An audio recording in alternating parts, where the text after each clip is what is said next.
ಅಂತ ಕಾತ್ಯಾಯಿನಿ ದೇವಿಯ ಹತ್ರ ಪೂಜೆ ವ್ರತ ಮಾಡಿದ್ರಂತೆ.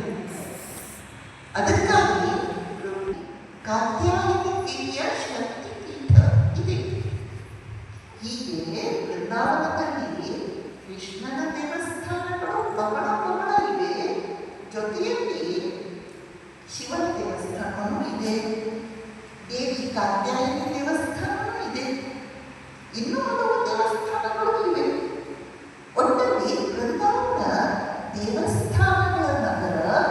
ವೃಂದಾವನ ಅನ್ನೋದು ನಮಗೆ ಕೃಷ್ಣನ ಪವಿತ್ರ ಸ್ಮರಣೆಯನ್ನು ಹೆಜ್ಜೆ ಹೆಜ್ಜೆಗೆ ತಂದು ಕೊಡುವಂತಹ ಕ್ಷೇತ್ರ. ಆ ಕ್ಷೇತ್ರದಲ್ಲಿ ಶ್ರೀಮಾತೆಯವರು ಈಗ ಬಂದಿದ್ದಾರೆ. ಶ್ರೀಮಾತೆಯವರ ಮನಸ್ಸಿನಲ್ಲಿ ತೀವ್ರವಾದ ವಿರಹ ವೇದನೆ ಜಾಗೃತ ಆಯಿತು. ಇಲ್ಲಿ ಹೆಜ್ಜೆ ಹೆಜ್ಜೆಗೆ ಶ್ರೀ ಕೃಷ್ಣನ ಸ್ಮರಣೆಯನ್ನು ತಂದುಕೊಡುವಾಗ ಇದೇ ಪವಿತ್ರ ಕ್ಷೇತ್ರದಲ್ಲಿ ರಾಧೆ ಶ್ರೀ ಕೃಷ್ಣನ ಪರಮ ವಿರಹದಿಂದ